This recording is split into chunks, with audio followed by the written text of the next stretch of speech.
नमस्कार दोस्तों, आपका स्वागत है नमो गुरुवाणी एकेडमी के ऑनलाइन प्लेटफॉर्म पर। मैं मांगीलाल चौधरी आपका स्वागत करता हूं। जो भी नए मेंबर इस या नमो गुरुवाणी एकेडमी के ऑनलाइन प्लेटफॉर्म पर जुड़े हैं उनको मैं बता दूं कि मांगीलाल चौधरी सर मेरे नाम से एप्लीकेशन आप इसको इंस्टॉल करें और बुक्स ऑनलाइन आपको मिलेगी, ऑफलाइन नहीं है। किसी भी दुकान पर किसी भी जासे में नहीं आए, क्योंकि वो गुटके जो बिक रहे हैं वो फालतू के गुटके हैं।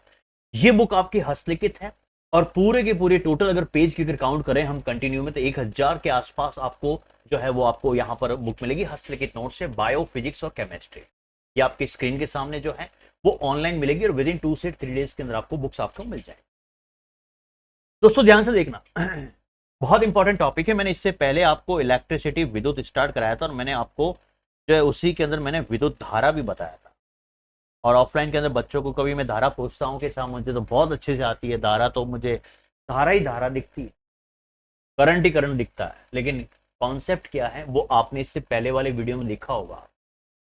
और दोस्तों आपका प्यार आपका स्नेह मिलेगा तभी मैं ऑनलाइन क्लास लूंगा, नहीं तो नहीं लूंगा, क्योंकि आपके व्यूज, आपके लाइक और आपके शेयर ही मेरी एनर्जी को बढ़ाएंगे। मैं कितना भी थका हुआ हूं लेकिन आपके लिए मैं क्लास लेके आऊंगा, क्योंकि लोड है मेरे ऊपर, नो डाउट। क्लासेस मेरी चलती हैं, कई सारे काम भी होते हैं, लेकिन आपका प्यार आपका स्नेह नहीं मिला तो मैं यहां पर ऑनलाइन क्लास नहीं लूंगा। मेरी क्लास केवल एप्लीकेशन पे चलेगी।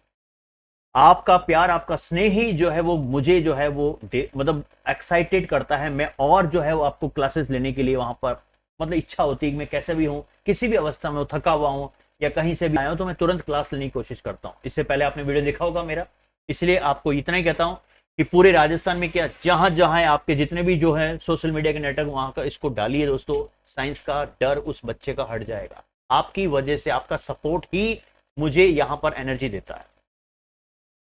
इसका मतलब जब मैं यहां पर पढ़ाता हूं और मैंने पढ़ाया कि मैंने कंडक्टर लिए, कार ले लिया, चालक ले लिया और इसके 2 टर्मिनल ए और बी लिया और इस 2 टर्मिनल पर मैंने विभव, इसका मतलब वोल्टेज दिया, एक बैटरी लगाई। और दोस्तों बैटरी लगाई तो इसका मतलब बैटरी का मतलब क्या, ग्रुप ऑफ सेल, इसका मतलब सेलों का समूह। एक धन टर्मिनल, एक ऋण टर्मिनल, और इसमें क्या है, मुक्त इलेक्ट्रॉन है। ये इलेक्ट्रॉन धन की ओर खिसकेगा, आकर्षित होगा, एट्रैक्शन फोर्स लग रहा है। प्लस माइनस और माइनस प्लस के बीच में कौन सा फोर्स है, that is called attraction force. Electron यहां से निकला, इसका मतलब इलेक्ट्रॉन की दिशा इस दिशा में होगी। तो मैंने बताया था कि इलेक्ट्रॉन के विपरीत दिशा में क्या बहती है, धारा। इसका मतलब क्या है कि यदि कोई भी चार्ज पार्टिकल फ्लो होता है, flow of charge particle with respect to time, that's called current. इसका मतलब आवेश में प्रवाह की दर जो होती है वो क्या होती है, धारा होती। इसका मतलब आवेश, चार्ज, और चार्ज का ही मात्रा क्या होता है, कूलाम। कूलाम अपॉन क्या होता है दोस्तों, दैट इज कॉल्ड सेकंड, और इसी को हम क्या बोलते हैं, एम्पियर। इसका मतलब यहां पर इसकी यूनिट मैंने बताई थी, दैट इज कॉल्ड एम। क्या बताई थी दोस्तों, इसी की यूनिट मैंने बताई थी, एम्पियर रिप्रेजेंट किया था, जिसको कैपिटल ए से रिप्रेजेंट करते हैं। ठीक है, अब दोस्तों यहां पर मुझे यहां पर एक दिन जो है वो समझाने के लिए आए कि मांगीलाल कौन, आपको समझाया, जिसको आप लोग बोलते हैं दोस्तों, उस वैज्ञानिक का नाम है जॉर्ज साइमन ओहम। मुझे एक दिन ये लेबोरेटरी में लेके गए कि मांगीलाल चल, मैं ठीक है चलता हूँ। देख लैब में ले जा रहा हूँ लेकिन तुझे बच्चों को समझाना है प्रॉपर तरह। मैं समझाऊंगा सर, आप मुझे समझाइए। उन्होंने इतना प्रैक्टिकली समझाया, रियल में बहुत अच्छे समझाया, और मेरे खोपड़ी के अंदर वो पूरा पूरा प्रैक्टिकल सेट हो गया। मैंने कहा क्या कर रहे हैं कि तू जो मैं जो तेको समझाऊंगा, मैं जो समझाऊंगा वो मेरे नाम पर ही नियम है। मैं कौन सा, कि सर ओहम का नियम। अरे मैंने कहा कि सर ये तो मैंने सुना है कि बदमाश ही मेरा ओहम जो नाम है, जॉर्ज साइमन ओहम, और ये थ्योरी जो है दोस्तों ये जर्मनी की है, जर्मनी की ये थ्योरी है। और उसने ये बताया कि प्रायोगिक के आधार पर, ध्यान से सुनना, मैंने कहा ठीक है गुरुदेव, प्रायोगिक आधार पर, प्रायोगिक आधार पर ओहम ने कहा कि अगर कोई चालक, अगर कोई चालक है, अगर कोई कंडक्टर है, अंग्रेज चालक है, तो उस चालक के भौतिक अवस्था में, उस चालक के भौतिक अवस्था में कोई परिवर्तन ना करे, भौतिक अवस्था में कोई परिवर्तन ना। इसका मतलब क्या है, मैंने कहा कि सर क्या कहना चाह रहे हैं आप, ध्यान से सुन। तेरे को कितना भी गुस्सा आ जाए, कितना भी गुस्सा आ जाए, चालक के साथ कोई छेड़छाड़ मत कर। उसको मारना नहीं, उसको पीटना नहीं, जैसी स्थिति में उस चालक को रख। वो चालक तुझे कुछ भी वहां पर बोले, तुझे नहीं बोलना है। मैंने कहा क्या बात कर रहा है, कि तेरा गुस्सा कितना भी हो जाए उस चालक को तू तोड़ेगा नहीं, तोड़ेगा नहीं। तेरे को कितना भी गुस्सा आ जाए उस चालक को तू मोड़ेगा। तेरे को कितना भी गुस्सा आ जाए उस चालक को खींच कर लंबा मत करना, लंबा नहीं करेगा। तेरे को कितना भी गुस्सा आ जाए, तेरा टेम्परेचर कितना भी बढ़ जाए, लेकिन चालक का टेम्परेचर को परिवर्तन नहीं करेगा। इसका मतलब तापमान को बदलेगा नहीं। मैंने कहा कैसे? यही तो, इसी को तो बोलते हैं उस चालक की भौतिक अवस्था। उस चालक की भौतिक अवस्था में किसी प्रकार का परिवर्तन नहीं होना चाहिए। मैंने कहा कि क्या बात है सर, मेरी खोपड़ी में सटीक से बैठ गई। जब मुझे गुस्सा भी आ रहा था, लेकिन मैंने उस गुस्से में कंट्रोल किया। तोड़ेगा नहीं, मोड़ेगा नहीं, खींचकर लंबा नहीं करेगा और टेम्परेचर को नहीं बदलेगा। तो ऐसी दशा में मैंने समझा, ऐसी दशा में चालक के सिरों पर आरोपित विभवांतर, तो उसमें प्रवाहित धारा का रेशियो, धारा का अनुपात अनुपात हमेशा नियत रहता, हमेशा नियत रहता। इसका मतलब यह है कि V is directly proportional to I, और V अपॉन, अगर मैं यहां पर लिखूं V is equal to, that is called constant, और कांस्टेंट R ले लिया मैंने, और I, तो इसका मतलब V upon I is equal to हमेशा क्या रहेगा? नियत रहेगा, कांस्टेंट रहेगा, जो R है। कि सर R हमने किताबों में पढ़ा, दैट इज कॉल्ड रेजिस्टेंस, जिसको आप लोग क्या बोलते हैं? प्रतिरोध। मेरी बात को समझना। उसने मुझे बोला कि शांति से इसको समझना है और शांति से प्रैक्टिकल करना है, भौतिक अवस्था परिवर्तन नहीं होनी चाहिए। मैं क्या नहीं करूंगा सर, विश्वास रखो ना, ये विश्वास है, चल। और जब मैंने यहां पर देखा कि V is directly proportional to I है, तो दोस्तों मैंने यहां पर एक V की टेबल बनाई और मैंने यहां पर एक I की टेबल बनाई। V को मैंने लिखा वोल्ट और I को लिखा मैंने यहां पर दोस्तों, that is called ampere. Ampere लिखा। जब मैं 1 वोल्ट करूं तो उस परिपथ में 1 एम्पियर धारा बहती है। ये गजब हो गया। जब मैंने 2 वोल्ट किया तो 2 एम्पियर धारा हुई। क्यों हो रही है ऐसी? क्योंकि V is directly proportional to I है, और V को जैसे जैसे बढ़ाओगे तो I का मान भी क्या होगा? बढ़ेगा। फिर 3 वोल्ट किया, 3 एम्पियर। मैंने कहा गजब हो रहा है। इसका मतलब अब मैं यहां पर ग्राफ खींचूं, ग्राफिकल रिप्रेजेंटेशन करूं, एक्स एक्सिस में मैंने यहां पर लिख दिया V, वाई एक्सिस में ले लिया मैंने I, और यहां पर A लिखा एम्पियर, और V को मैंने लिखा वोल्ट, और फिर मैंने यहां पर ग्राफ बनाया टेबल के अनुसार। ये 0, 1 वोल्ट, ये 2 वोल्ट, ये 3 वोल्ट और ये 4 वोल्ट। I में 1 एम्पियर, 2 एम्पियर, 3 एम्पियर और 4 एम्पियर। टेबल से मैंने यहां पर उठाया, 1 वोल्ट उठाया तो 1 एम्पियर। इसका मतलब 1 वोल्ट पर 1 एम्पियर, तो मुझे यहां पर एक बिंदु मिला। मैंने इस ग्राफ के अंदर बिंदु बनाया। 2 वोल्ट पे 2 एम्पियर, 3 वोल्ट पे यहां पर देखा इधर, तो इसका मतलब ये 3 एम्पियर मिली। 4 वोल्ट पे देखा तो दोस्तों यहां पर मुझे ये 4 एम्पियर की धारा मिली। और जब मैं इसका ग्राफ देखूं दोस्तों, तो मुझे एक सीधी लाइन प्राप्त होती, एक स्ट्रेट लाइन प्राप्त हुई है। इसका मतलब आप समझ रहे हैं? इसका मतलब ये है, ये सीधी लाइन, इसका मतलब ये जो रिप्रेजेंट कर रही है ग्राफ, वो आदर्श रूप में, आइडियली रूप में बता रहा है। जैसे जैसे V को बढ़ाऊं तो इस ग्राफ में भी मुझे पता चल रहा है कि उस परिपथ में, उस सर्किट में धारा का मान भी क्या है? बढ़ रहा है। लेकिन कभी ऐसा होता है क्या? कभी ऐसा होता है क्या? परिपथ के अंदर जब आपने देखा होगा, कोई भी अगर मोबाइल भी चार्ज करते हैं, आप लोग सॉकेट में लगाते हैं, तो आपने देखा होगा जहां पर सॉकेट पे आपने मोबाइल चार्जर लगाया है, तो आपने देखा होगा मोबाइल हीट भी करता है। तो वहां पर इलेक्ट्रॉन कुछ उष्मा के रूप में भी बाहर निकलते हैं। तो आइडियली ग्राफ ऐसा हो सकता है, लेकिन प्रैक्टिकली अगर सर्किट का ग्राफ ऐसा नहीं होता है, प्रैक्टिकली अगर सर्किट का ग्राफ देखें तो कुछ ना कुछ तो लॉस होगा। इसका मतलब प्रैक्टिकली ग्राफ इस तरीके से आएगा। बात को समझना, ये ग्राफ क्यों टर्न हुआ, क्योंकि कुछ इलेक्ट्रॉन जो है ना वो हवा में, इसका मतलब उष्मा के रूप में बाहर निकल गए। बात को समझना बहुत इंपॉर्टेंट है, प्रैक्टिकली समझा रहा हूं कि सर सही बात है। अब मुझे यहां पर थोड़ा सा, मैं यहां पर एक्चुअल में क्या है कि मैं एक्चुअल में इसकी वैल्यू निकालना चाहता हूं। तो जब ग्राफ के द्वारा देखा तो दोस्तों मैंने कुछ नहीं किया, यहां पर आई ले लिया, यहां पर बी ले लिया। क्या दिक्कत है? कोई दिक्कत नहीं है। यहां पर मैंने 0 लिया और दोस्तों ये मैंने एक स्ट्रेट लाइन खींची, स्ट्रेट लाइन खींची। तो मैंने क्या लिया यहां पर, क्योंकि मुझे यहां पर इस रेखा का मुझे क्या निकालना है, स्लोप निकालना, जिसको आप लोग बोलते हैं ढाल, ग्रेडियंट जिसको बोलते हैं। इसका मतलब मुझे 2 बिंदु यहां पर लेने हैं, तो मैंने ग्राफ में 2 बिंदु लिए और 2 बिंदु पर मैंने यहां पर इस तरीके से, ये नीचे वाले पर यहां पर मैंने परपेंडिकुलर डाला और फिर वाई एक्सिस पर इस तरीके से परपेंडिकुलर डाला। मैंने परपेंडिकुलर डाला तो मुझे यहां पर इस स्लोप मिला, ये ढाल मिली, और ढाल के साथ में देखा जाए तो दोस्तों ये एंगल मुझे मिला थीटा, जिसको आप लोग ग्रेडियंट बोलते हैं।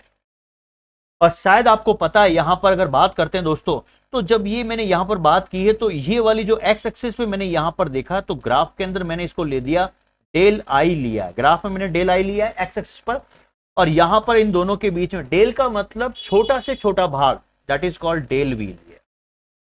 अब आपको इतना तो पता है कि जब मैं यहां पर लिमिट लगाऊंगा, लिमिट क्यों लगाई, छोटे से छोटे भाग में, इसका मतलब theta tends to 0, that is called, जिसको आप लोग बोलते हैं टेन थीटा, और ये थीटा के बराबर है। आपको खुद को पता है कि टेन थीटा होता क्या है, दैट इज कॉल्ड लंब बट्टा क्या होता है, आधार होता है, लंब बट्टा आधार होता है।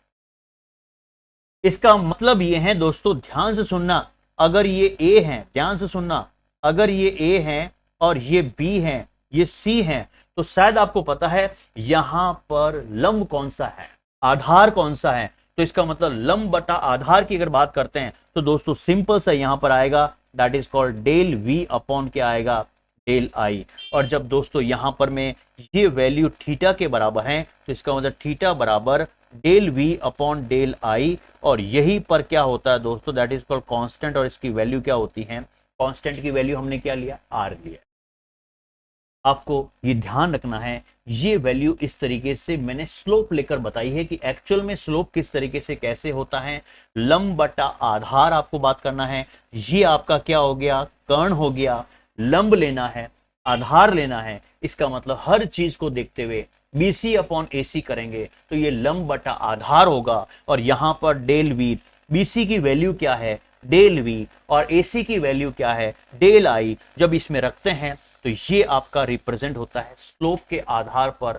ये ओम ने इस तरीके से स्पष्ट रूप से कहा, और ये सारी चीजें आपके सामने मैंने यहां पर रखी।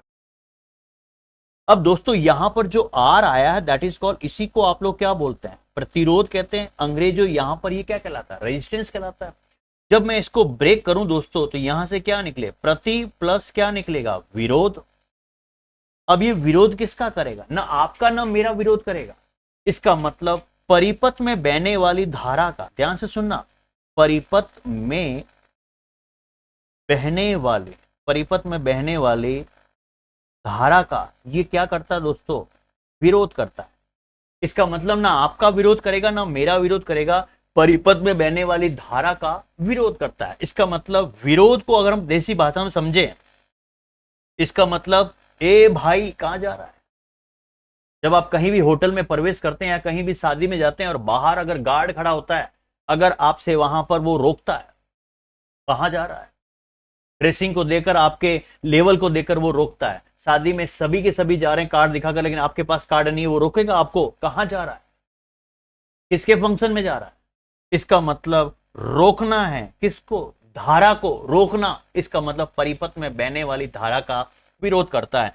तो यहां पर मैं लिख सकता हूं, क्या लिख सकता हूं, किसी पदार्थ का एक गुण है जिसके कारण गार्ड में वो गुण है रोकने का, वो ताकत है, वो ड्रेस पहनी हुई है। और अगर कोई भारत के बाहर से अगर कोई व्यक्ति आएगा तो वो गार्ड रोकेगा, वहां पर फौजी रोकेंगे, क्योंकि ताकत है, रोकने की ताकत है। कहां जा रहा है, बिना वीजा कैसे आ गया अंदर, पासपोर्ट कहाँ है तेरा? तो पदार्थ किसी पदार्थ का वह एक गुण है जिसके कारण वह धारा के प्रवाह में अवरोध उत्पन्न करता है। इसका मान विभवांतर व धारा के रेशियो के बराबर होता है। ध्यान रखना। और मैं कह सकता हूं यह पदार्थ के चालकता का विरोधी गुण है। अरे यार, उस परिपथ में मुझे इतना 10 एम्पियर धारा चाहिए ही नहीं, तो कौन रोकेगा? मांगीलाल थोड़ी आएगा, उस परिपथ के अंदर थोड़ी घुसेगा।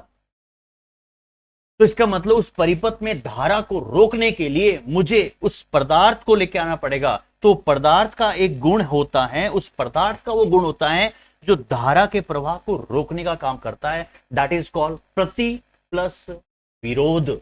इसका मतलब विरोध करता है किसका? धारा का। कहां पर? परिपथ में। अब आपको पता ही है कि जब मैंने यहां पर सुचालक लिया, कंडक्टर लिया, एक मैंने कुचालक लिया और एक मैंने आपको सुपर कंडक्टर जिसको आप लोग बोलते हैं अतिचालक। कुचालक इंसुलेटर जहां पर धारा, इसका मतलब धारा नहीं बहती। जब धारा ही नहीं बहती है तो इसका मतलब यहां पर मैं कह सकता हूं कि प्रतिरोध का मान क्या होगा? अधिक होगा, मैक्सिमम होगा, इसका मतलब ज्यादा होगा। सुचालक कंडक्टर जहां पर धारा बहती है तो धारा बहती है तो प्रतिरोध क्या होगा? कम होगा। एक में ज्यादा प्रतिरोध, एक में कम प्रतिरोध और अति सुपर कंडक्टिविटी।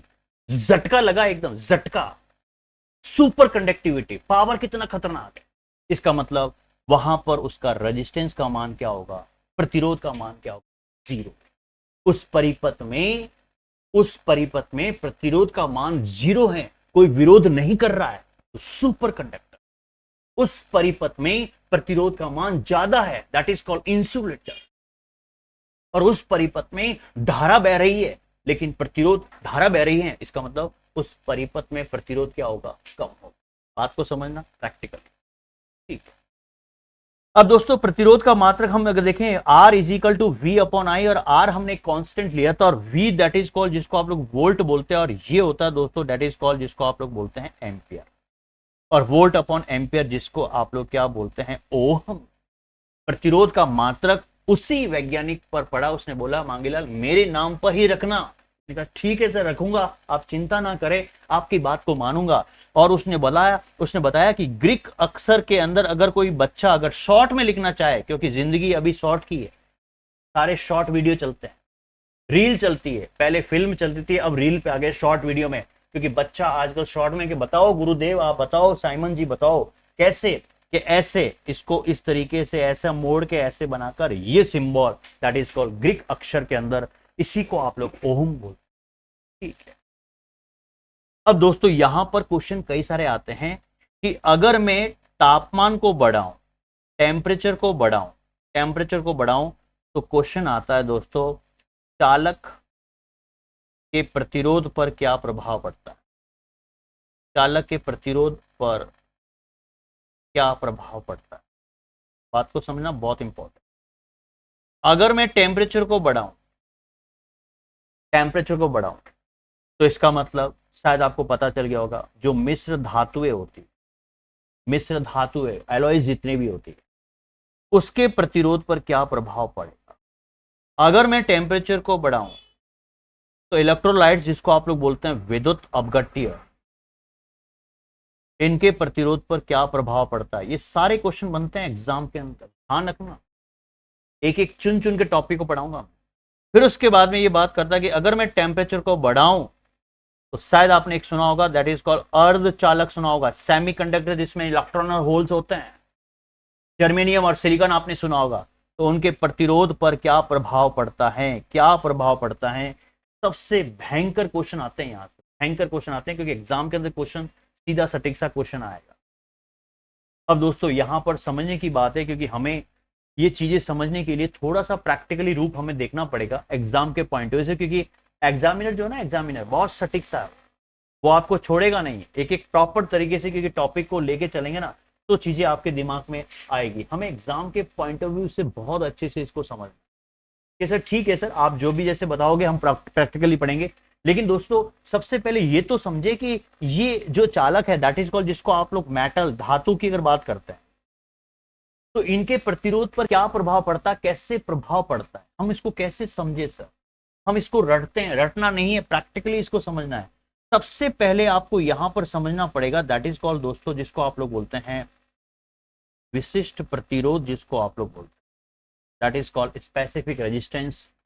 और आपने ये भी सुना होगा कि विशिष्ट प्रतिरोध को आप लोग किससे रिप्रेजेंट करते हैं, दैट इज कॉल्ड, जिसको आप लोग रो से रिप्रेजेंट करते हैं।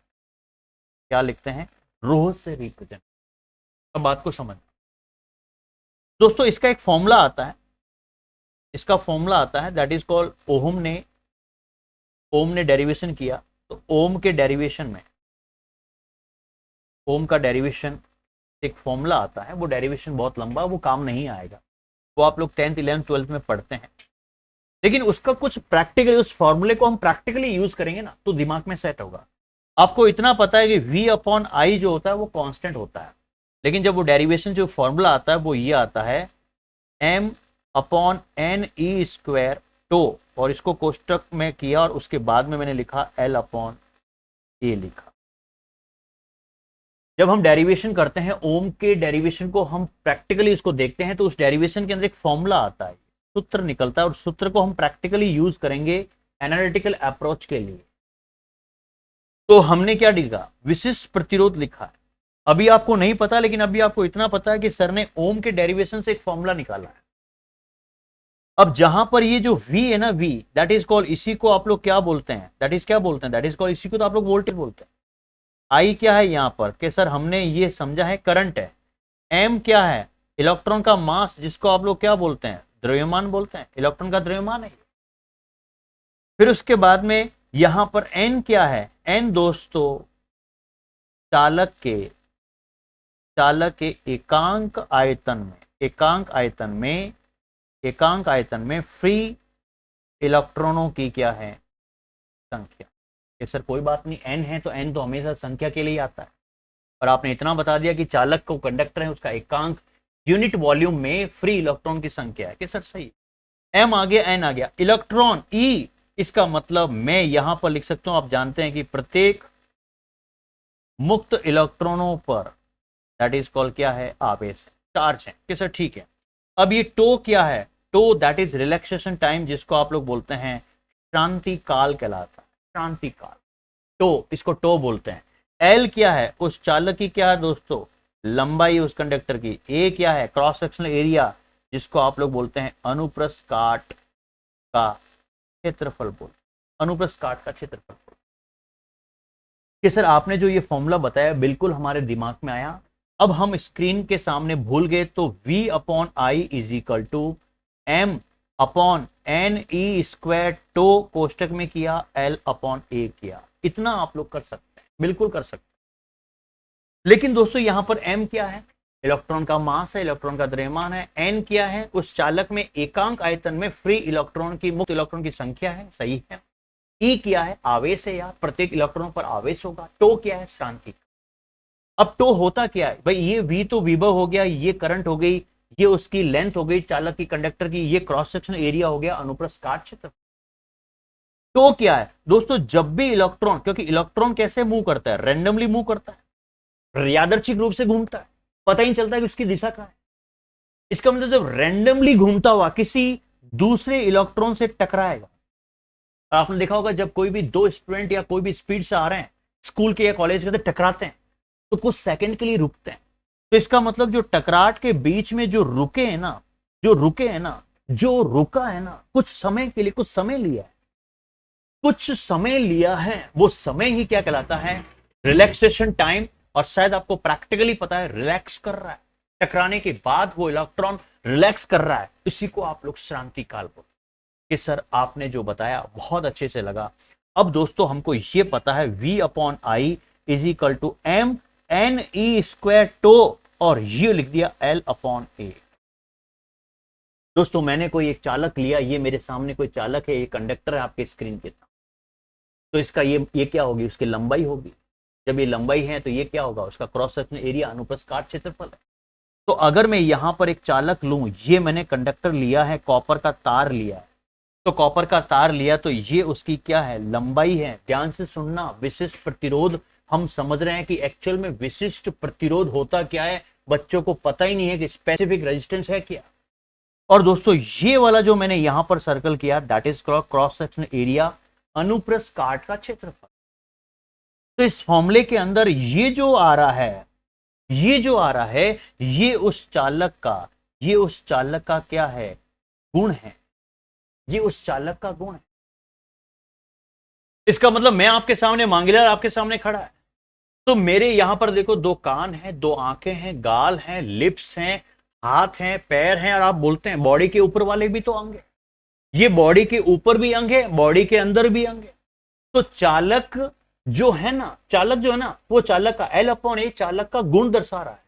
तो इसका मतलब आप बोलेंगे सर ये क्या है, इसका मतलब m अपॉन दोस्तों m upon N E square tau, ये चालक के भीतर, इसका मतलब ये है चालक के भीतर, इसका मतलब चालक के पदार्थ का गुण है, चालक के पदार्थ का गुण है। एक तो चालक कंडक्टर, इसका मतलब तार का गुण है, लंबाई और क्षेत्रफल।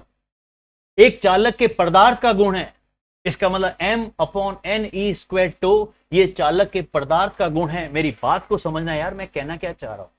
अगर मैंने यहां पर कॉपर की छड़ ली है, तांबे की मैंने छड़ ली है, तो इसका मतलब दोस्तों जब मैंने यहां पर तांबे की छड़ ली है, तांबे की मैंने रॉड ली है, तो इसका मतलब छड़ का, रॉड का गुण होगा, छड़ का गुण है कौन सा, L अपॉन ए।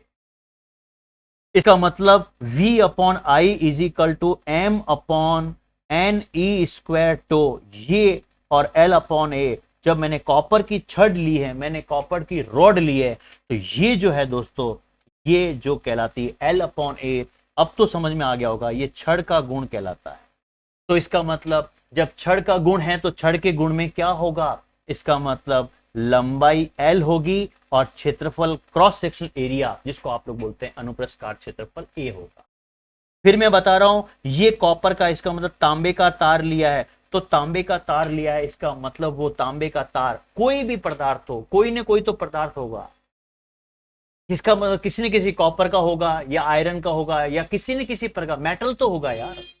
इसका मतलब मैं यहां पर कह सकता हूं, मैं क्या कह सकता हूं, जब मैंने इतनी बात कह दी आपको, इतने सारे मैंने टॉपिक को छेड़ा यहां पर, तो आपको समझ में आएगा सर आपने कॉपर लिया तो इसका मतलब ये तांबे के बात कर रहा है, तांबे के गुण का बात कर रहा है, तो मैं लिख सकता हूं तांबे का गुण का बात करता है।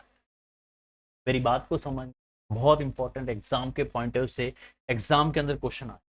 अब दोस्तों हमें पता है कि V upon I is equal to, अब तो याद हो गया है, बार बार लिख रहा हूं, M N E square tau और इनटू मल्टीप्लाई करो, that is called L upon क्या आएगा, A। कि सर आपने ये तो समझा।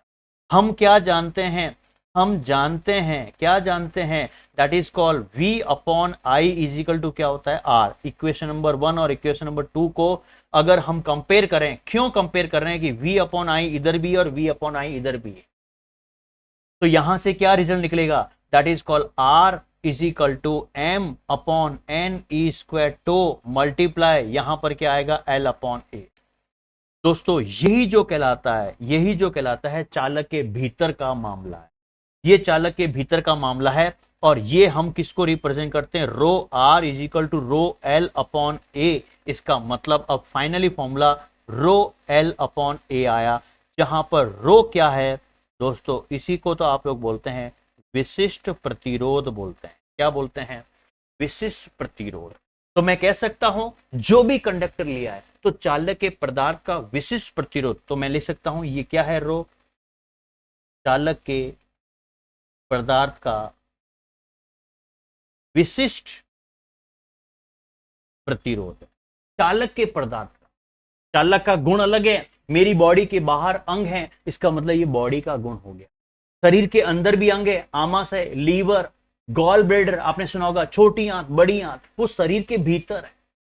तो इसका मतलब चालक का गुण, छड़ का गुण पूछे तो L अपॉन ए लंबाई और ए होता है, जबकि M upon N E square tau जो होता है ये चालक में जो गुण है, तांबे के जो गुण है वो ये रिप्रेजेंट कर रहा है। तो वही तो रो है। इसका मतलब ये है, मैं यहां पर कह सकता हूं कि प्रतिरोध किसका गुण है। अगर मैं सीधा सा अगर बोलूं कि प्रतिरोध किसका गुण है, प्रतिरोध किसका गुण है, तो प्रतिरोध किसका गुण है, तो वो उसका आंसर आएगा दैट इज कॉल्ड चालक का गुण है। उसका मतलब चालक का गुण है, उस छड़ का गुण है, उस रॉड का गुण है, उस कंडक्टर का गुण है। अगर यही क्वेश्चन आ जाए कि विशिष्ट प्रतिरोध, विशिष्ट प्रतिरोध किसका गुण है, किसका गुण है, विशिष्ट प्रतिरोध किसका गुण है, इसका मतलब उसके अंदर झांक के देखो, मांगीलाल के शरीर के अंदर झांक के देखो तो आपको आमाशय भी मिलेगा, आपको लीवर भी मिलेगा, आपको छोटी आंत बड़ी आंत गॉल ब्लैडर सारे मिलेंगे। इसका मतलब वो कहलाता है दोस्तों, इसका गुण है चालक के पदार्थ का गुण है। इससे इजी मैं क्या समझाऊं, मेरे शरीर को कंपेयर करके आपको बता दिया, प्रतिरोध का गुण और विशिष्ट प्रतिरोध का गुण दोनों में यहां पर बता दिया। इसका मतलब ये चीजें आपके दिमाग में होनी चाहिए। अब दोस्तों आपके दिमाग में इतना सा आ गया कि हम जानते हैं कि सर रो जो है कुछ न कुछ तो हमें देगा value, R is equal to rho L upon A लिया मैंने। अब यहां पर मैंने एक कंडक्टर लिया, उस कंडक्टर को मैंने यहां पर यह शो किया कि लंबाई एल है और ये अनुप्रस्थ क्षेत्रफल है, लंबाई और एरिया मैंने एक ले लिया, यूनिट कर दिया इसको। जब इसमें यूनिट करके रखता हूं मैं फॉर्मूले के अंदर, तो R इज इक्वल टू रो 1/1, 1/1 तो क्या होता है 1, तो R इज इक्वल टू क्या होगा, रो होगा। इसका मतलब अब मैं ये कह सकता हूं, कई बार स्टेटमेंट पूछा गया है, एकांक लंबाई तथा एकांक अनुप्रस्थ क्षेत्रफल, अनुप्रस्थ क्षेत्रफल के किसी भी तार के पदार्थ का या विशिष्ट प्रतिरोध रो उस तार के विद्युत प्रतिरोध R के बराबर। कुछ नहीं, एकांक लंबाई और एकांक अनुप्रस्थ क्षेत्रफल के किसी भी तार के पदार्थ का विशिष्ट प्रतिरोध रो उस तार के प्रतिरोध R के विद्युत प्रतिरोध R के बराबर होगा। जो सिंपल सा जो आपके स्क्रीन के सामने, वही मैंने यहां पर मेंशन किया है, आपको ज्यादा दिमाग में लाने की जरूरत नहीं। फाइनल इसमें कंक्लूजन क्या निकला, V upon I is equal to M upon N E square tau और L अपॉन ए निकला। इसमें कंक्लूजन करके क्या बताया मैंने, ये जो है वो छड़ का गुण है और ये उस छड़ में पदार्थ का गुण, ये मैंने कंक्लूजन किया है। और मुझे इतना पता है कि ये क्या है, ये रो के बराबर। इसका मतलब ये जब इसके R के बराबर होगा तो R is equal to rho L upon A. तो क्या मैं इसको ले सकता हूं, R जब रो हटेगा डायरेक्टली प्रोपोर्शनल टू L और इनवर्सली प्रोपोर्शनल टू ए। इसका मतलब किसी भी चालक की अगर तार की प्रतिरोध की बात करते हैं, वो लंबाई के तो समानुपाती होता है। इससे क्या रिजल्ट निकल रहा है, इससे यह निकल रहा है कि उस तार का प्रतिरोध जो है, उस तार का प्रतिरोध जो रेजिस्टेंस है वो क्या है, लंबाई के समानुपाती डायरेक्टली प्रोपोर्शनल टू है, और अनुप्रस्थ क्षेत्रफल के व्युत्क्रमानुपाती, that is called inversely proportional to है। इसका मतलब एक तो डायरेक्टली प्रोपोर्शनल टू है और एक इनवर्सली प्रोपोर्शनल टू है। तो R directly proportional to L और R inversely proportional to cross sectional area. अब दोस्तों यहां पर हमको इतना पता है कि R जब ये समानुपाती हटेगा तो भी यहां क्या निकलेगा, कांस्टेंट। वो क्या है, रो है। रो L अपॉन क्या है, A। अब मुझे यहां पर रो की यूनिट निकालनी है, तो रो की यूनिट निकालने के लिए इसको मैं पकड़ के रखूंगा। अब बाकी सब संख्या को इधर भेजूंगा, तो जब A नीचे है तो ऊपर जाके क्या होगा, मल्टीप्लाई होगा। तो R इंटू ए अपॉन में क्या आएगा, L इजिकल टू क्या, रो। अब मुझे इतना पता है कि रो बराबर, थोड़ा सा सिंप्लीफाई करने के लिए रो बराबर L इंटू ए अपॉन एल किया। मुझे इतना पता है कि आर का मात्रक क्या है, वही जो बताया ओम। इसका मतलब ओम का क्या सिंबल है, ये एरिया किस में है, इसका मतलब क्षेत्रफल। और ये क्या होता है, क्षेत्रफल किस में होता है, स्क्वायर में होता है, इसका मतलब मीटर स्क्वायर। अपॉन एल किस में है, मीटर में, लंबाई मीटर में, 1 मीटर से 1 मीटर कर, इसका मतलब rho is equal to ohm into क्या होता है, मीटर। ये किसका यूनिट है, स्पेसिफिक रेजिस्टेंस। इसका मतलब कोई भी अगर तार आ जाए आपके हाथ में, कोई भी तार आ जाए, तो उस तार के पदार्थ के अंदर झांक के देखो तो वो विशिष्ट उसका जो है वो प्रतिरोध आपको समझा। विशिष्ट प्रतिरोध का मतलब यही है कि उस चालक तार के पदार्थ के गुण को बता रहा है। मेरी बात को समझना बिल्कुल। और इसकी यूनिट आप क्या है, और एक होती दोस्तों चालकता, विशिष्ट चालकता, जिसको आप लोग बोलते हैं विशिष्ट चालकता जो होती है ना, वो सिग्मा से रिप्रेजेंट करते हैं। वो हमेशा रो के उल्टी होती है। उल्टा का मतलब कब होगा, 1 अपॉन में आएगा, रेसिप्रोकल होता है, इसका मतलब इनवर्सली होता है। तो इसका मतलब अगर मैं यहां पर ये बोलूं कि मैं अगर यहां बोल दूं सिग्मा बराबर 1 अपॉन रो लिखूं, तो इसकी यूनिट क्या हो जाएगी। अगर मैं रो की यहां पर यूनिट लिखूं, आपके स्क्रीन के सामने ओम इंटू मीटर लिखा, तो ये जो डॉट डॉट कर रहा हूं ना मैं, ये डॉट डॉट, ये 1/ओम जो होता है दोस्तों, वो किसके बराबर होता है, महो बोलते हैं इसको। तो सिग्मा, इसका मतलब विशिष्ट चालकता, करंट कैरिंग कंडक्टिविटी इस कॉल अगर बात करते हैं तो वो सिग्मा रिप्रेजेंट होता है। तो सिग्मा इज इक्वल टू ये दोस्तों यहां पर आएगा महो इंटू, और ऊपर जाएगा तो दोस्तों एम ऊपर जाएगा। 1/x को क्या लिखते हैं, x की पावर -1। 1/x स्क्वायर को क्या लिख सकते हैं, x की पावर -2। तो मीटर की पावर 1 है, ऊपर जाएगी तो मीटर क्या होगा, -1। इसका मतलब ये आपके सिग्मा की यूनिट। बात को समझना बहुत इंपॉर्टेंट है, एग्जाम के रूप से बहुत इंपॉर्टेंट। अब दोस्तों सबसे इंपॉर्टेंट बात क्या है, अब जो मैंने यहां टॉपिक छेड़ा था कि प्रतिरोध और प्रतिरोध पर ताप का प्रभाव, ये कैसे समझें, इसमें बच्चे रटते हैं। हमें इतना पता है, इस पूरे लेक्चर में आपने सबसे ज्यादा फोकस किया कि सर हम ये जानते हैं कि R इज इक्वल टू, अभी मैंने फॉर्मूला बताया, m/n/e² टो, और उसके बाद में L/A। और आपको इतना पता है, बार बार बोल रहा हूं L/A, इसका मतलब मांगेलाल के शरीर के बाहर भी अंग है, तो वो शरीर के ऊपर का अंग है। इसका मतलब वो शरीर के ऊपर का गुण है। शरीर के अंदर झांक के देखो, मेरे शरीर के अंदर आमाशय, स्टमक, लीवर, यकृत, गॉल ब्लैडर, पित्ताशय, छोटी आंत, बड़ी आंत, पेनक्रियास, अग्नाशय, ये शरीर के अंदर हाथ डाल के देखो ना, अपने शरीर में हाथ डाल के देखो, पूरे अंग मिलेंगे आपको। तो इसका मतलब L/A ये रॉड का, इसका मतलब छड़ का गुण है कि सर ये तो खोपड़ी में गया। और ये जो आपने जो बार बार ये बताया m/ne² टो, ये जो है इसका मतलब ये चालक के पदार्थ का गुण। कि सर इतना तो आपने समझाया, बहुत अच्छा लगा, हमें समझ में भी आया, एग्जाम के पॉइंट से सटीक से यहां पर बिल्कुल क्वेश्चन सेट हो। अब समझना, अब मेरा यहां पर ये है कि धातुओं की, यहां पर मैं अगर बात करता हूं धातुओं की, यहां पर ताप बढ़ाने पर उसके प्रतिरोध पर क्या प्रभाव पड़ता है। पहला पॉइंट क्या है, धातुओं में ताप बढ़ाने पर, मेटल में ताप बढ़ाने पर रेजिस्टेंस, प्रतिरोध पर क्या प्रभाव पड़ता है, प्रतिरोध पर क्या प्रभाव पड़ता है। बात को समझना, ये क्वेश्चन, इसमें आप लोग रटते हैं।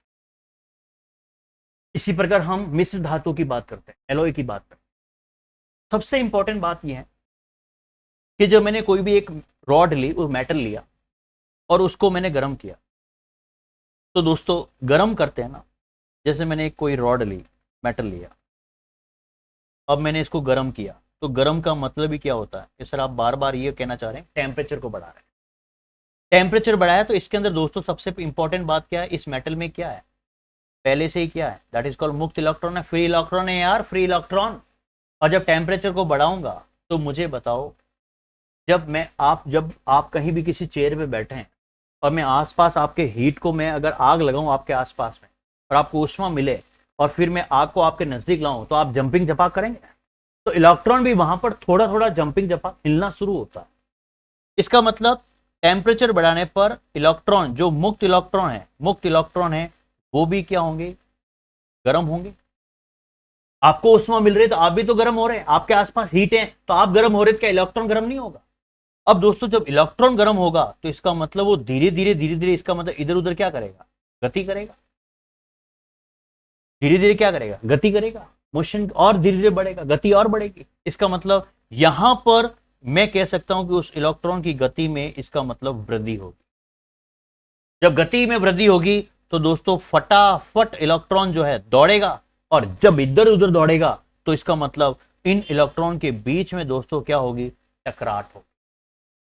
और जब इलेक्ट्रॉन के बीच में टकराट होगी तो इसका मतलब टक्कर बढ़ेंगे। तो इसका मतलब ये है दोस्तों, ये टक्कर क्यों बढ़ रहा है, क्यों बढ़ रहे हैं? क्योंकि आपने टेम्परेचर को बढ़ाया, टेम्परेचर बढ़ाया तो इलेक्ट्रॉन इधर उधर भागेगा। अब इलेक्ट्रॉन इधर उधर भागेगा तो वो टकराएगा। इसका मतलब वो टकराएगा, वो एटम से टकराएगा, इसका मतलब आयनों से टकराएगा। जहां पर धनायन की बात करते हैं, धड़ाधड़ टकराएगा।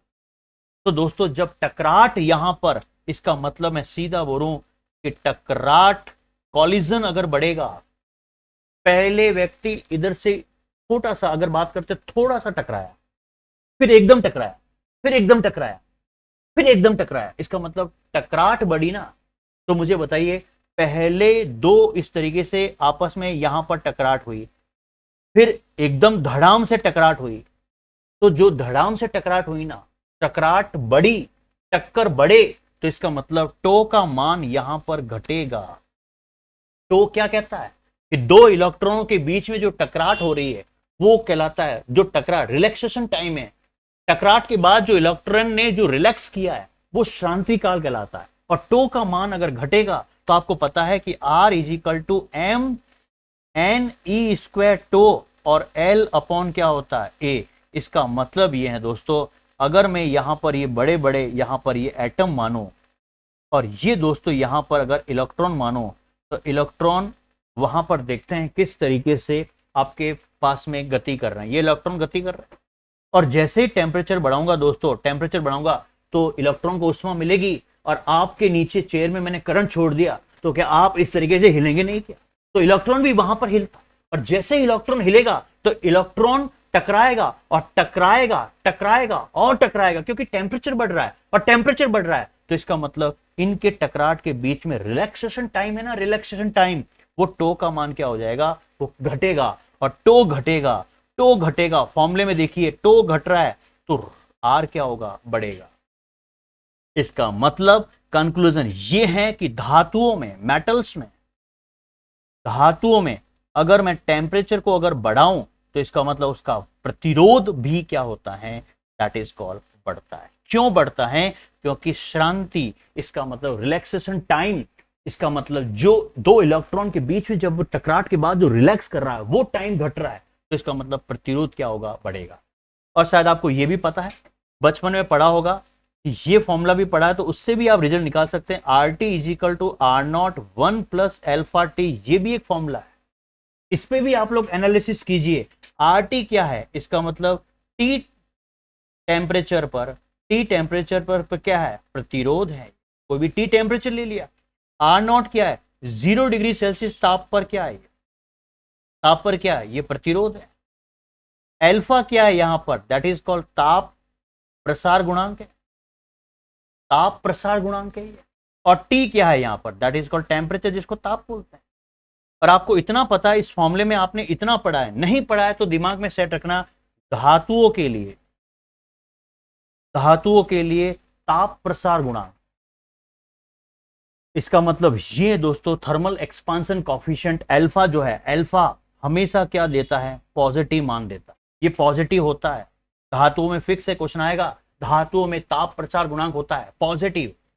इसका मतलब जब मैं वापस फॉर्मूला लिखता हूं, RT = R0 1 + α-T, जब ये दोस्तों पॉजिटिव हुआ, ये पॉजिटिव हुआ, तो क्या पूरा कोष्टक पॉजिटिव नहीं होगा?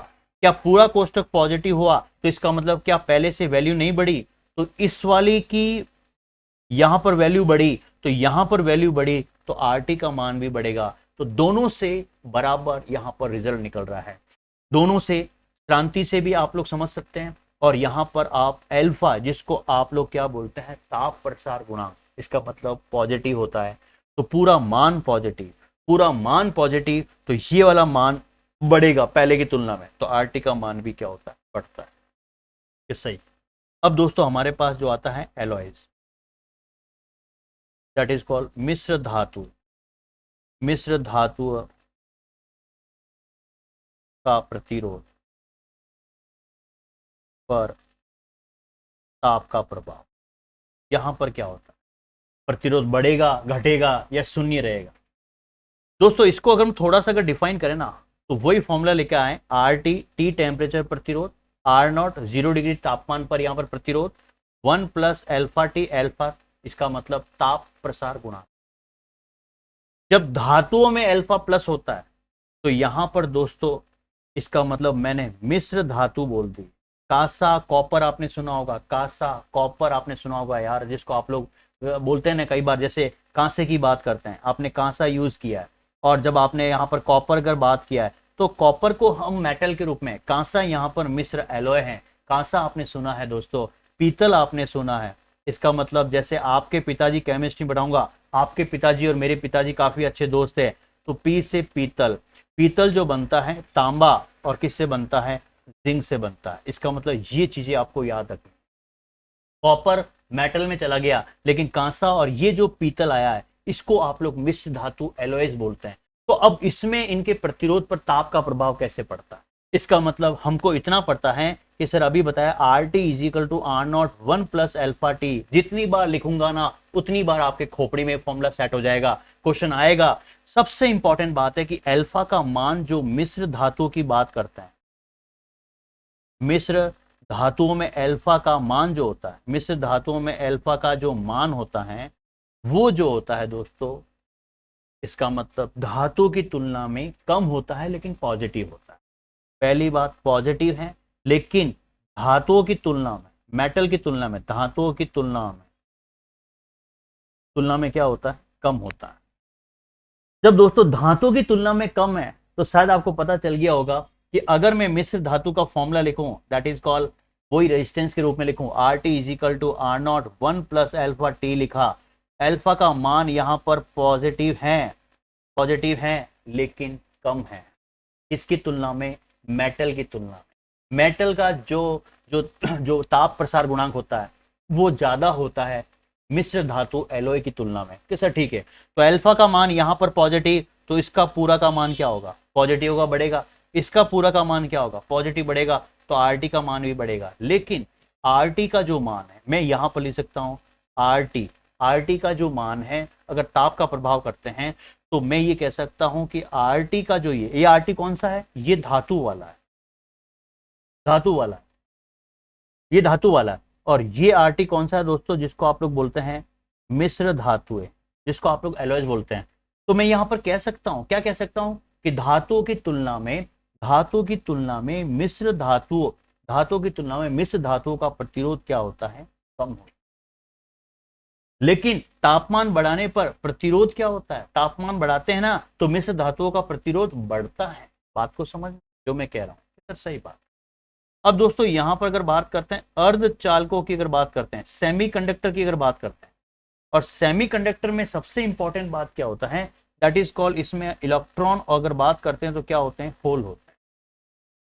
लेकिन दोस्तों यहां पर इलेक्ट्रॉन होल होते हैं, तो सबसे इंपॉर्टेंट बात है कि यहां पर सहसंयोजक, इसका मतलब कोवलेंट बॉन्ड से जुड़े होते हैं। ये जो इलेक्ट्रॉन ना आपस में सहसंयोजक बंध से जुड़े होते हैं, एक बॉन्ड से जुड़े होते हैं। आप इसको समझ लो कि बॉन्ड से जुड़े होते हैं, समझना हमें, बॉन्ड से जुड़े होते हैं।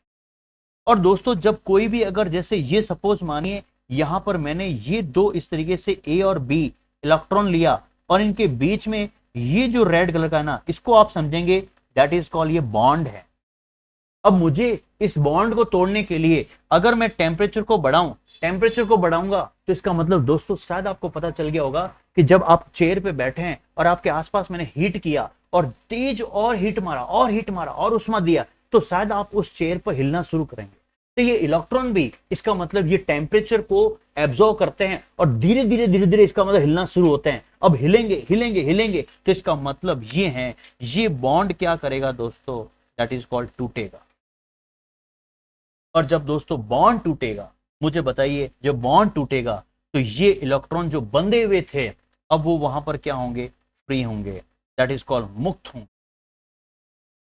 इसका मतलब क्या है, जब मैंने यहां पर इस तरीके से ये भाग लिया, ये इलेक्ट्रॉन ये इलेक्ट्रॉन ये इलेक्ट्रॉन ये इलेक्ट्रॉन ये इलेक्ट्रॉन, और इनके बीच में मैंने पिंक कलर का ये बॉन्ड लिया दोस्तों, मुझे बताइए कि जब यहां पर तापमान को बढ़ाया मैंने, एक कमरे के अंदर 50 स्टूडेंट, और मैंने हीट बढ़ाया हीट बढ़ाया हीट बढ़ाया, वो स्टूडेंट हिलेगा, सारे स्टूडेंट हिलेंगे, फिर धीरे धीरे बॉन्ड टूटेंगे, और बॉन्ड टूटते इसका मतलब वहां से इलेक्ट्रॉन क्या होगा, वहां से इलेक्ट्रॉन क्या होगा, दैट इज कॉल्ड फ्री होगा, मुक्त होगा।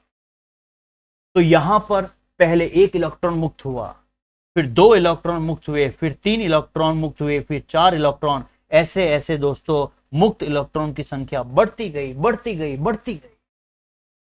और दोस्तों आपको पता है कि जब मुक्त इलेक्ट्रॉन की संख्या बढ़ रही है, तो मैंने यहां पर आपको एक फॉर्मूला बताया था, R is equal to M N E square tau multiply L upon A लिखा था। फिर बता दूं, एल अपॉन ए उस कंडक्टर का, उस चालक का गुण है, लेकिन उस चालक के पदार्थ का गुण M upon N E square tau है। तो दोस्तों ये एन क्या है, उस चालक पदार्थ में एकांक आयतन में मुक्त इलेक्ट्रॉन की संख्या। तो यहां पर ये एन की वैल्यू बढ़ेगी, ये एन की वैल्यू बढ़ेगी, ये एन की वैल्यू बढ़ रही है, ये एन की वैल्यू यहां पर बढ़ रही है, मुक्त इलेक्ट्रॉन की यहां पर संख्या बढ़ती जा रही है बढ़ती जा रही है बढ़ती जा रही है। जब मुक्त इलेक्ट्रॉन की संख्या बढ़ेगी तो इसका मतलब दोस्तों एन के नीचे यहां पर मुक्त इलेक्ट्रॉन है, तो मुक्त इलेक्ट्रॉन की संख्या बढ़ रही है, तो इसका मतलब प्रतिरोध उसका क्या होगा, प्रतिरोध क्या होगा, घटेगा। तो मैं यहां पर ये कह सकता हूं, क्या कह सकता हूं, आप समझ रहे होंगे, मैं ये कह सकता हूं कि मुक्त इलेक्ट्रॉन की संख्या बढ़ रही है क्योंकि तापमान बढ़ रहा है, बॉन्ड टूट रहे हैं, धड़ाधड़ इलेक्ट्रॉन आ रहे हैं, फ्री इलेक्ट्रॉन आ रहे हैं, और जब ये बॉन्ड यहां पर टूटेंगे, इलेक्ट्रॉन बिखरेंगे और मुक्त इलेक्ट्रॉन यहां पर बढ़ेगी, तो दैट इज कॉल्ड आर का मान भी क्या होगा, घटेगा। तो इसका मतलब मैं कह सकता हूं, यहां पर क्या कह सकता हूं कि अर्धचालक में जैसे जैसे तापमान को बढ़ाते हैं, तापमान को बढ़ाते हैं, तो उसका प्रतिरोध का मान, अर्धचालक के प्रतिरोध का मान घटेगा। प्रतिरोध का मान क्या होता है, घटता है, जो आपके स्क्रीन के सामने मैंने प्रैक्टिकली चीज आपको बताई। चीजों को समझते हुए अपन चलेंगे तो बहुत अच्छे से आपके दिमाग में सेट होगा। और वैसे भी अगर आप देखें ना दोस्तों, आरटी से अगर निकाले ना, एनालिसिस करें, तो RT is equal to R naught 1+α_T होता है। ठीक है, अब यहां पर दोस्तों जब मैंने यहां पर सेमीकंडक्टर लिख दिया, सेमीकंडक्टर लिख दिया, तो सेमीकंडक्टर में अल्फा का मान नेगेटिव होता है, मेटल में, धातुओं में अल्फा का मान पॉजिटिव। तो इसका मतलब अब जब मैं फॉर्मूले में यहां पर मुझे पता है R T is equal to R naught 1+α_T, इस फॉर्मूले के द्वारा बता रहा हूं कि अर्धचालक में प्रतिरोध का मान घटता क्या है। जब अल्फा का मान यहां पर नेगेटिव, तो 1-α_T, that is called R naught और आर टी। जब दोस्तों टेम्परेचर को बढ़ाएंगे तो ये वैल्यू क्या होगी, ये वैल्यू बढ़ेगी। जब ये वैल्यू बढ़ेगी तो होल वैल्यू क्या होगी, घटेगी, पूरी वैल्यू क्या होगी, घटेगी। और जब पूरी वैल्यू घटेगी तो इसका मतलब फाइनली, इसका मतलब आर टी का मान क्या होगा, कम होगा। इसका मतलब प्रतिरोध सेमीकंडक्टर में तापमान को बढ़ाते हैं तो अर्धचालक का प्रतिरोध क्या होता है, घटता है। ये चीजें आपको दिमाग में सेट रखनी है। एग्जाम के पॉइंट ऑफ व्यू से क्वेश्चन 100% आएंगे, दिमाग में सेट रखना है, क्योंकि क्वेश्चन जो है ना दोस्तों वो सटीक से आएगा। इसलिए कहता हूँ प्रॉपर तरीके से हमें देखना है, और जब तक आप लोग नहीं देखोगे ना तो चीजें मतलब कभी भी प्रैक्टिकली आप लोग नहीं समझ सकते। एक चीज जाते जाते मैं आपको बता दूं, वैद्युत अपघट्य में क्या होता है, वैद्युत अपघट्य में ताप को बढ़ाए तो प्रतिरोध पर क्या प्रभाव। सबसे पहले तो यह है कि इलेक्ट्रोलाइट्स होता क्या है। इलेक्ट्रोलाइट्स को अगर समझे ना दोस्तों, अम्लीय व क्षारीय का जलीय विलयन, जलीय विलयन को हम क्या बोलते हैं, वैद्युत अपघट्य। इलेक्ट्रोलाइट्स बोलते हैं। पहली बात तो ये सर सही बात है। अब दोस्तों सबसे इंपॉर्टेंट बात है कि वैद्युत अपघट्य, अब आपने बोल तो दिया कि सर अम्लीय और क्षारीय का जलीय विलयन हमने बोल दिया। तो जैसे अगर देखें तो नमक, नमक को अगर हम पानी के साथ बोलें, नमक और पानी का जो विलयन है दैट इज कॉल्ड वैद्युत अपघट्य। कॉपर सल्फेट को पानी के साथ अगर मिला बोले तो इसका मतलब ये कहलाता है वैद्युत अपघट्य। सर ठीक है। सिल्वर नाइट्रेट को पानी के साथ, मतलब हमें ये समझ में आ गया कि अम्ल और क्षार के जलीय विलयन को अगर हम वैद्युत अपघट्य माने, ये सर ठीक है। तो वैद्युत अपघट्य में जो धारा बहती है ये तो पता ही आपको कि वैद्युत अपघट्य जैसे ही मैं लिखता हूं, इलेक्ट्रोलाइट्स लिखता हूं यार, तो इसमें धारा किसके कारण बहती है? इसका मतलब आयनों के कारण, प्लस आयन और माइनस आयन। इतना तो आपको पता है यार, बेसिक तो पता है। ये सर ठीक है। अब दोस्तों ये जो प्लस आयन है ना, ये जो प्लस आयन है ना, वो ऋण प्लेट की ओर चलते हैं वैद्युत अपघट्य इलेक्ट्रोलाइट्स में, ये ध्यान रखें, ऋण प्लेट की ओर चलते हैं, इसका मतलब मूव करते हैं। और माइनस आयन जो होते हैं इलेक्ट्रोलाइट्स के अंदर, इसकी ओर धन प्लेट की ओर मूव करते हैं। इतना आपको ध्यान रखना, सही बात। अब दोस्तों सबसे इंपॉर्टेंट बात ये है, हमने ये बेसिक समझा है अभी, हमने ये नहीं बताया कि वैद्युत अपघट्य के ताप बढ़ाने पर उसके प्रतिरोध पर क्या पड़ता है। हमने इतना समझा है कि अम्लीय, इसका मतलब एसिड और बेस के जलीय विलयन को वैद्युत अपघट्य, जैसे नमक को पानी के साथ घोलें, कॉपर सल्फेट को पानी के साथ घोलें, सिल्वर नाइट्रेट को पानी के साथ घोलें, इसका मतलब ये वैद्युत अपघट्य है। और वैद्युत अपघट्य में धारा बहती है, ये आपको भी पता है, लेकिन किसके कारण? आयनों के कारण, धन आयन और ऋण आयन। धन आयन इसका मतलब ऋण प्लेट की ओर जाते हैं और ऋण आयन धन प्लेट की ओर जाते हैं, तभी उसके अंदर धारा प्रवाहित होती है। ठीक है। अब दोस्तों हमारा यहां पर यह है कि अब मैंने इलेक्ट्रोलाइट्स को लिया, वैद्युत अपघट्य को मैंने अब इसका मतलब टेम्परेचर दिया, गर्म किया, और जब टेम्परेचर किया तो दोस्तों वैद्युत अपघट्य में क्या है? विलयन सॉल्यूशन ही तो है, विलयन सॉल्यूशन ही तो है। एक आप लोग दही बोलते हैं और दही से छाछ बनाते हैं, इसका मतलब श्यानता, विस्कोसिटी आपने सुना होगा।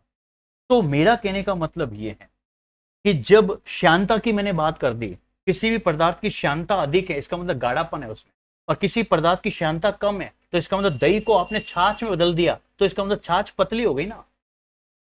मेरी बात को समझना यार, मैं क्या कहना, एक आप कीचड़ में चलते हैं तो कीचड़ की श्यानता विस्कोसिटी, और एक पानी में चलते हैं तो कठिनाई किस में आती है? कीचड़ में आती है, क्योंकि वो गाढ़ा है, वो वहां पर गाढ़ा है।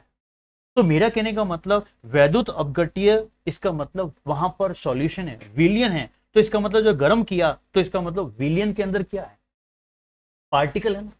अब वो पार्टिकल मूव करेगा, इसका मतलब गर्म करते ही श्यानता वहां पर क्या होगी? इस विलयन की, इसका मतलब दोस्तों श्यानता क्या होगी? घटेगी। और जब श्यानता घटेगी तो आप सीधा बोल दो ना कि दही छाछ में बदल रहा है, तो इसका मतलब श्यानता घटते ही इसका मतलब उस विलयन का जो गाढ़ापन है, उस विलयन का गाढ़ापन जो है वो क्या होगा? कम होगा। विलयन का गाढ़ा कम कम होगा, इसका मतलब वो विलयन कैसा होता जाएगा? पतला होता जाएगा और पतला होता जाएगा। दही को हाथ में लिया, लट्ठे की तरह हाथ में घूम रहा है, और छाछ को देखो पतला पतला पानी का जोड़, इसका मतलब गाढ़ापन, उस विलयन का गाढ़ापन, श्यानता कम हो गई, गर्म किया, वो पार्टिकल इधर उधर मूव किए, बॉन्ड टूट गए। अरे यार करे क्या दोस्तों, मैंने पानी में शक्कर को डाला, शक्कर को गोला गोला गोला, चाशनी बन गई। इतनी भयंकर चाशनी बनी कि मक्खी ऊपर बैठ भी जाती ना तो भी वो अंदर जाने की कोशिश नहीं करती, क्योंकि गाढ़ापन बढ़ गया। लेकिन कई बार आप देखोगे दूध के ऊपर मक्खी अगर बैठती है तो कभी बार अंदर फड़फड़ाती हुई अंदर चली जाती है, फिर आप दूध में अगर देखते हैं तो मक्खी को बाहर निकाल कर निचोड़ कर बाहर फेंक देते। इसका मतलब दूध में मक्खी बैठी, ऊपर बैठी थी तो सतह पर बैठी, कुछ समय के बाद देखा वो नीचे डूब के चली गई। और वही मक्खी अगर चाशनी के ऊपर बैठे हैं तो डूबती नहीं, गाढ़ापन। तो मेरा यहां पर कहने का मतलब गर्म करेंगे तो गाढ़ापन कम होगा, इसका मतलब कम होगा तो पतला होगा, तो पतला होगा तो दोस्तों धड़ाधड़ आयन क्या करेंगे? आयन दोस्तों गति करेंगे, और जब आयन गति करेंगे इसका मतलब आयन की चलन बहुत तेज होगी। इसका मतलब, मेरा कहने का मतलब, आयन की गति वहां पर आराम से, सुगमता से, वो निश्चित वहां पर जो है धीरे धीरे धीरे धीरे, इसका मतलब, मेरा कहने का मतलब है जब आयन की वहां पर गति हुई, आयन बिखरे, गाढ़ापन से निकले, तो इसका मतलब आयन के चलने में, आयन के चलने में सुगमता होगी, सुगमता होगी। इसका मतलब निश्चित रूप से मैं कह सकता हूं कि जब वहां पर निश्चित रूप से चलने की सुगमता होगी, तो सुगमता को ही तो हम क्या कहते हैं, भाई वो चल रहा है, गाढ़ापन से निकल गया आयन, चल रहा है, तेज गति से चल रहा है, सुगमता ले ली उसने, तो मैं कह सकता हूं कि उसमें धारा बहेगी। और जब धारा बहेगी तो इसका मतलब हम कह सकते हैं कि प्रतिरोध का मान घटेगा। तो इसका मतलब मैं ये कह सकता हूं कि इलेक्ट्रोलाइट्स को गर्म करने पर, इलेक्ट्रोलाइट्स को विद्युत अपघट्य, कंक्लूजन कर रहा हूं, विद्युत अपघट्य को अगर मैं टेम्परेचर बढ़ाऊं, टी का मान बढ़ाऊं, तो चालकता बढ़ती है, चालकता बढ़ेगी तो प्रतिरोध क्या होगा। फाइनल कंक्लूजन करता हूं, मैंने धातु लिया, फिर मैंने यहां पर अर्धचालक लिया, फिर मैंने यहां पर वैद्युत अपघट्य लिया, तो मेरा यहां पर टॉपिक यही है, तापमान को बढ़ाने पर इनके प्रतिरोध पर क्या प्रभाव पड़ा। तो तापमान बढ़ाने पर धातुओं में प्रतिरोध का मान, ध्यान से सुनना, तापमान बढ़ाने पर धातुओं का प्रतिरोध बढ़ता, बताया मैंने, बहुत अच्छे से कॉन्सेप्ट क्लियर किया मैंने, 100% आपके दिमाग में सेट किया होगा। अल्फा का मान बढ़ता है, वो भी कॉन्सेप्ट दिया, रिलैक्सेशन टाइम को कम कराया, वो भी मैंने कॉन्सेप्ट दिया। अर्धचालक में प्रतिरोध का मान घटता है, वैद्युत अपघट्य में क्योंकि चालकता वहां पर बढ़ी, गाढ़ापन पतला हुआ, इसका मतलब प्रतिरोध का मान क्या हुआ, घटा। अर्धचालक में प्रतिरोध का मान घटता है, वैद्युत अपघट्य में प्रतिरोध का मान बढ़ता है, लेकिन मेटल्स में तापमान में वृद्धि करने पर यहां पर प्रतिरोध का मान बढ़ता है। गारंटी कहता हूं दोस्तों, कोई नहीं समझाएगा, पूरे यूट्यूब पे चले जाना, इतना शानदार तरीके से समझाया। और एक एक टॉपिक को दोस्तों, जिन बच्चों को जो बुक्स लेनी है आपको, वो बुक्स आपके लिए मैं बता दूं, हैंड रिटन नोट्स की जो बुक्स हैं, वो यहाँ पर इस तरीके से आपको ये बुक्स प्रॉपर तरीके से आपको इस हैंड रिटन नोट्स में, आराम से आप लोग इसको पढ़ते रहिए अच्छे से। आपके जो है, जो बच्चे टेलीग्राम पे नहीं जुड़े, जुड़ जाइए, science by Mangelal Chaudhary sir, application को इंस्टॉल करके रखिए, वहाँ पर इसके बुक्स को लेना है, बुक्स के साथ में आपको वीडियो कोर्सेज बिल्कुल फ्री दे रखा है। और दोस्तों आराम से एक भी क्वेश्चन बुक से बाहर नहीं जाएगा, इतना शानदार तरीके से बुक्स लिखी है मैंने, पढ़ते पढ़ते इतना मजा आएगा कि सर रियल में बहुत अच्छा कंटेंट आप। आज के लिए इतना ही, थैंक यू सो मच, जय हिंद, जय भारत।